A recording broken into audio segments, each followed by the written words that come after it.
Hi friends, ಎಲ್ಲರಿಗೂ ನಮಸ್ಕಾರ. ನಾವು ಇವತ್ತೊಂದು ದಿಢೀರಾಗಿ ಒಂದು ಅರ್ಜೆಂಟಿಗೆ ಒಂದು ಚಿಕನ್ದು ಸ್ವಲ್ಪ ಗ್ರೇವಿಗೆ ಯಾರಾದರೂ ನೆಂಟರು ಬಂದ ಗೆಸ್ಟ್ ಬಂದರೆ ನಮ್ಗೆ ಈಗ ಅರ್ಜೆಂಟಾಗಿ ಒಂದು ಚಿಕನ್ ಕಡ್ದು ಎಲ್ಲ ಮಾಡಲಿಕ್ಕೆ ಆಗೋದಿಲ್ಲ.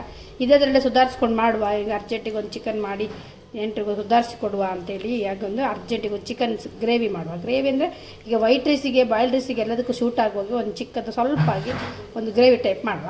ಅದಕ್ಕೆ ನೋಡಿ, ಒಂದು ಅರ್ಧ ಕೆ ಜಿ ಚಿಕನ್ ತಗೊಂಡಿಗೆ.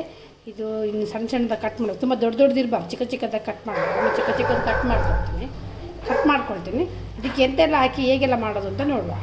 ನೋಡಿ, ನಾನು ಇದಕ್ಕೊಂದು 2 ಇಂಚಷ್ಟು ಶುಂಠಿ ತಗೊಂಡಿದ್ದೀನಿ. ಮತ್ತು ಒಂದು ನೀರುಳ್ಳಿ ಕಟ್ ಮಾಡಿಕೊಂಡಿದ್ದೀನಿ. ಮತ್ತು ಸ್ವಲ್ಪ ಒಂದು ಬೆಳ್ಳುಳ್ಳಿ ಹಾಕಿದ್ದೀನಿ ಇದಕ್ಕೆ. ಇದು ಸ್ವಲ್ಪ ನಿಮಗೆ ಬ್ಯಾಚುಲರೆಲ್ಲ ಇದ್ದರೆ ಇದನ್ನೆಲ್ಲ ಮಾಡಲಿಕ್ಕಾಗಲ್ಲ, ಅದರದ್ದೆಲ್ಲ ಪೇಸ್ಟ್ ಸಿಗ್ತದೆ. ಹಾಗೆ ಅರ್ಜೆಂಟಿಗೆ ಒಂದು ಲೇಡೀಸ್ ಇದ್ದರೆ ಈಗ ಮಾಡ್ಕೊಬೋದು. ನೋಡಿ, ಒಂದು 4 ರಿಂದ 5 ಲವಂಗ ಹಾಕುವ. ಮತ್ತು ಒಂದು ತುಂಡು ಚಕ್ಕೆ ಹಾಕುವ.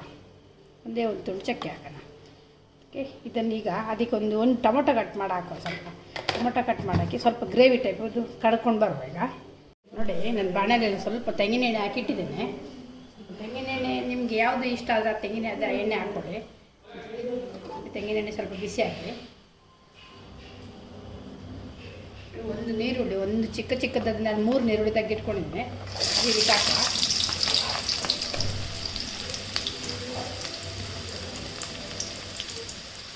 ಇದಕ್ಕೆ 2 ಪಲಾವ್ ಎಲೆ ಹಾಕೋದಕ್ಕೆ.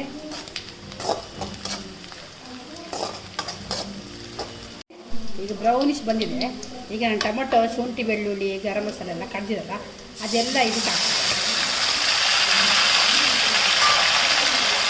ಇದು ಸ್ವಲ್ಪ ಎಣ್ಣೆಯಲ್ಲಿ ಫ್ರೈ ಮಾಡುವ. ಅಕ್ಕಿ ವಾಸನೆ ಹೋಗ್ತದೆ.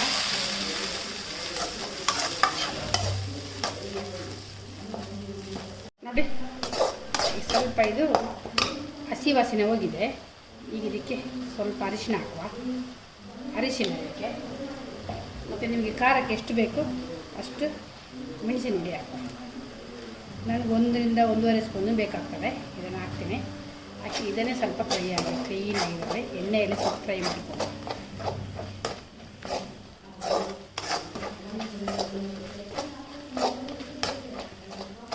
ನೋಡಿ, ಇದಕ್ಕೊಂದು ಸ್ವಲ್ಪ ನೀರು ಹಾಕುವ. ಮಿಕ್ಸಿ ಜಾರ್ ಅಂತ ನೀರು ಸ್ವಲ್ಪ ಹಾಕುವ. ಅಷ್ಟೊಂದು ಚೂರು ತೆಗಿಸ್ಕೊಟ್ಟು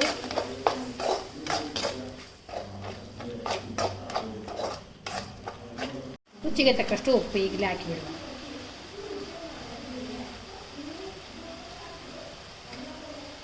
ತಿರುಗಿಸ್ಕೊಳ್ಳಿ. ಉಪ್ಪು ಸ್ವಲ್ಪ ಖಾರ ಆಗಿರೋದಕ್ಕೆ.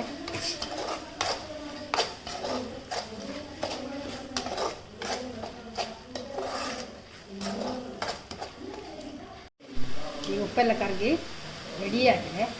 ಈಗ ಈ ಚಿಕನ್ನೆಲ್ಲ ತೊಳೆದು ನೀರು ಹಿಂಡಿ ಹಾಕಿ, ಯಾಕೆಂದರೆ ಇದಕ್ಕೆ ನೀರು ಹಾಕೋದು ಬೇಡ. ಈಗ ಮತ್ತೆ ನೀರು ಹಾಕಿದರೆ ಸಾಕು. ಈಗ ಇದನ್ನು ಚೆಂದ ಮಾಡಿ ಹಿಂಡಿ ಹಾಕ್ಬಿಟ್ಟು ಇದರಲ್ಲೇ ನೀರು ಬೀಳ್ತದೆ. ಮಸಾಲೆ ಎಲ್ಲ ಹಿಡಿದು ಕ್ಲೀನಾಗಿ ಅದು ಚಿಕನ್ ಬೇಯಲಿ.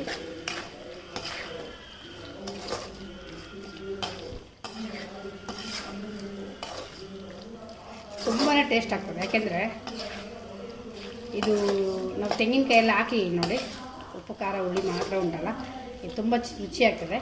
ಇದನ್ನೀಗ 1 ನಿಮಿಷ ಮುಚ್ಚಿಟ್ಟು ಬೇಯಿಸುವ. ನೋಡಿ, ಈಗ ಇದು ಅರ್ಧ ಅಂಶ ಚಿಕನ್ ಬೆಂದಿದ್ದು ನೋಡಿ. ಈಗ ಸ್ವಲ್ಪ ನೀರು ಬಿಟ್ಟಿದೆ. ಈಗ ನಾವು ಸ್ವಲ್ಪ ನೀರು ಹಾಕೋದಕ್ಕೆ ಇಷ್ಟು ನೀರು ಹಾಕಿ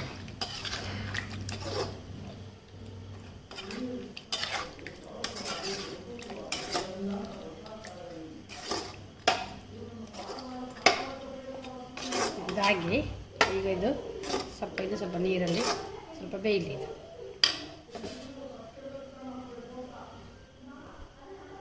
ನೋಡಿ, ಈಗ ಕರೆಕ್ಟಾಗಿ ಬೆಂದಿದೆ. ಇದಕ್ಕೆ ಸ್ವಲ್ಪ ನೀರು ಹಾಕಿದ್ರೆ ಸಹ ಆಗ್ತದೆ. ನನಗೆ ಇಷ್ಟು ಸಾಕು, ಇಷ್ಟು ದಪ್ಪ ಇದ್ದೀನಿ. ಈಗ ಸ್ವಲ್ಪ ಜಾಸ್ತಿನೇ ಕೊತ್ತಂಬರಿ ಸೊಪ್ಪು ಹಾಕಿ. ಕೊತ್ತಂಬರಿ ಸೊಪ್ಪು ಹಾಕಿದಷ್ಟು ಒಳ್ಳೆ ಟೇಸ್ಟ್ ಬರ್ತದೆ. ಅದೇ ಒಳ್ಳೆ ತಿರುಗಿಸ್ಕೊಡುವ. ನೋಡಿದ್ರಲ್ಲ, ಈಸಿಯಲ್ಲಿ ಒಂದು ಚಿಕನ್ ಗ್ರೇವಿ ಈಸಿಯಾಗಿ ಮಾಡ್ಕೊಂಡಿದ್ದೀನಿ. ನಿಮಗೂ ಸಹ ಒಂದು ಸ್ವಲ್ಪ ಬೇಕಿದ್ರೆ ಮಾಡ್ಕೊಳ್ಳಿ. ಹೀಗೆ ಮಾಡಿ ಹೇಗಾಗಿದೆ ಅಂತ ನನ್ನ ಕಮೆಂಟಲ್ಲಿ ತಿಳಿಸಿ. ಭಾರಿ ಸೂಪರಾಗಿದೆ ನೋಡಿ. ಘಮ ಘಮ ಅಂತ ಉಂಟು. ವೈಟ್ ರೈಸಿಗೆ, ನಮಗೆ ಚಪಾತಿಗೆ, ಪರೋಟಕ್ಕೆಲ್ಲ ಸೂಪರ್ ಆಗ್ತದೆ. ಕಡಿಯೋದು, ತುರಿಯೋದು, ತೆಂಗಿನಕಾಯಿ ತುರಿಬೇಕು ಕಡಿಬೇಕು ಅನ್ನೋದೇನಿಲ್ಲ. ಅರ್ಜೆಂಟಾಗೊಂದು ಗ್ರೇವಿ.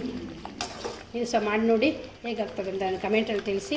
ಹಾಗೆ ಯಾರೆಲ್ಲ ಸಬ್ಸ್ಕ್ರೈಬ್ ಮಾಡ್ಕೊಳ್ಳಿ. ವಿಡಿಯೋಗೊಂದು ಲೈಕ್ ಅಂತ ಕೊಡೋದು ಮರಿಬೇಡಿ. Thank you for watching. ಧನ್ಯವಾದಗಳು.